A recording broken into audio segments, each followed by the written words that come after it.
কেবল নামমাত্র স্বামী স্ত্রী ছিল। দৃষ্টির দাদু জোর করে তাদের বিয়ে দিয়েছিলেন। তারপর শিবম ওদের বাড়িতে এসে এক প্রকার চাকর ও জামাই হিসাবে থাকতে শুরু করে।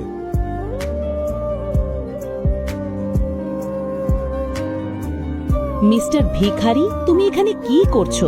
তুমি জানো তো আমার গুরুত্বপূর্ণ ইনভেস্টররা এখানে আসছেন। আমি তাদের স্বাগত জানাতে এসেছি।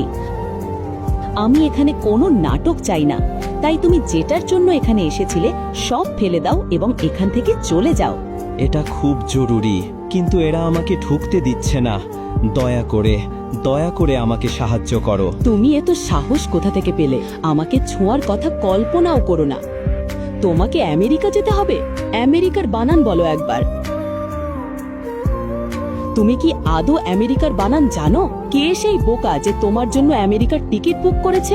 শিবম, যে একজন সাধারণ ছেলে এবং রাস্তার ধারে খাবার বিক্রি করে, তার সঙ্গে আমেরিকার কি সম্পর্ক? অফিসে যাও। আমি ইনভেস্টরদের নিয়ে অফিসে যাচ্ছি। ওদের জন্য সকালের খাবারটা রেডি করে রেখো। কোনো ঝামেলা করার আগে একবার ভাবো, না হলে দেশ ছাড়ার তো প্রশ্নই ওঠে না। এই শহর আর তোমার ঘর ছাড়ার আগেও 100 বার ভাবতে হবে। আমি তোমার জীবনটা আরো দুর্বিষহ করে তুলব। এটাই আমার শেষ বার্তা। এটা খুব জরুরি। ঠিক তখনই দৃষ্টির বিজনেস পার্টনার ঋষভ তাকে জিজ্ঞেস করল, তুমি এই ভিখারির সঙ্গে কথা বলছো কেন? ওকে 50 টাকা দাও আর এখান থেকে তাড়িয়ে দাও। ঠিকভাবে কথা বলো, ও আমার স্ত্রী, বুঝলে? কি বলছে ও? দৃষ্টি, এটা কি তোমার স্বামী? ঋষভের এই প্রশ্ন শুনে দৃষ্টি কয়েক সেকেন্ডের জন্য চুপ করে যায়, কিন্তু তারপর অনেক সাহস নিয়ে এসে জবাব দেয়,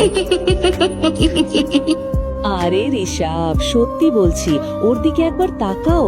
তুমি ওর কথা বিশ্বাস করছো কেন? ওর অবস্থা দেখো। ওর পাশে দাঁড়াতেই আমার লজ্জা লাগছে। তুমি ভাবছো ও আমার স্বামী হতে পারে? হতে